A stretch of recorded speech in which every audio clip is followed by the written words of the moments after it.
Now not all end feels are normal.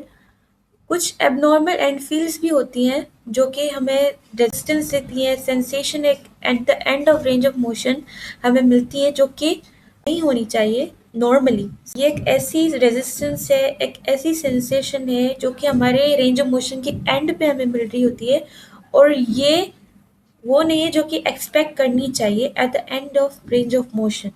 So identify करने के लिए एबनॉर्मल एनफील बहुत ज़रूरी है in order to diagnose joint issues and planning for the treatment. So हमारे abnormal एनफील को फर्दर 4 कैटेगरीज में डिवाइड किया गया है। Abnormal soft end feel, abnormal firm end feel, abnormal hard end feel और हमारी एम्प्टी एनफील।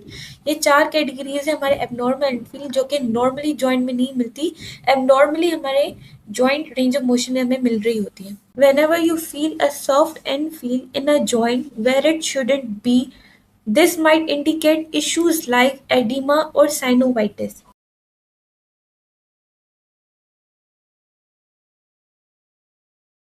एबनॉर्मल सॉफ्ट इल हमें जब भी देखने को मिलती है तो मोस्टली जो कॉजेज इसके होते हैं वो हमारे एडिमा या साइनोवाइटिस होता है। एडिमा हम मतलब जब भी एबनॉर्मली फ्लूइड रिटेंशन होती है हमारे टिश्यूज में, तो उस कंडीशन को हम कहते हैं एडिमा, और साइनोवाइटिस हमारे इन्फ्लेमेशन ऑफ साइनोवियल मेम्ब्रेन को कहा जाता है।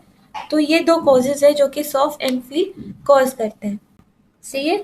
एब्नॉर्मल फिल्म एनफील हमें जब भी देखने को मिले तो उसके मोस्टली कॉजेस यही होते हैं हमारे, या तो इंक्रीज मसल टोन होता है, या तो लिगामेंट की शॉर्टनिंग हो रही होती है, या कैप्सूल की टाइटनेस हो रही होती है।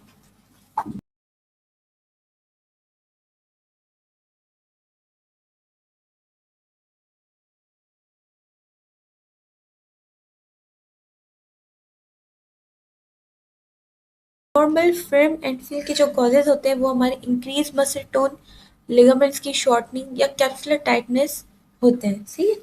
और हमारे जो हार्ड एनफील है वो हमारे तब देखने को मिलती है जब भी हमारी ओस्टियोआर्थराइटिस की कंडीशन हो। जब भी ओस्टियोआर्थराइटिस की कंडीशन होती है तो हमें हार्ड एनफील मिल रही होती है।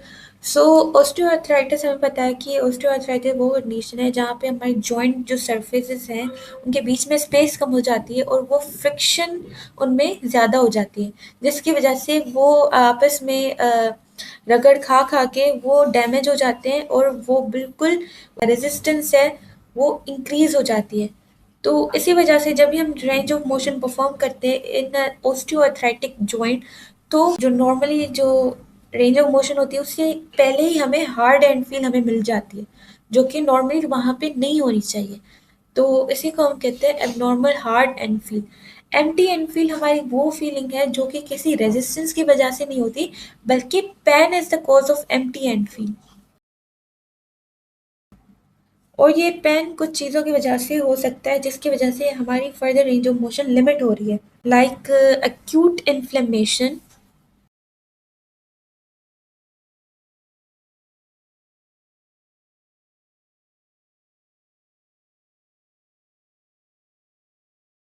या फ्रैक्चर्स।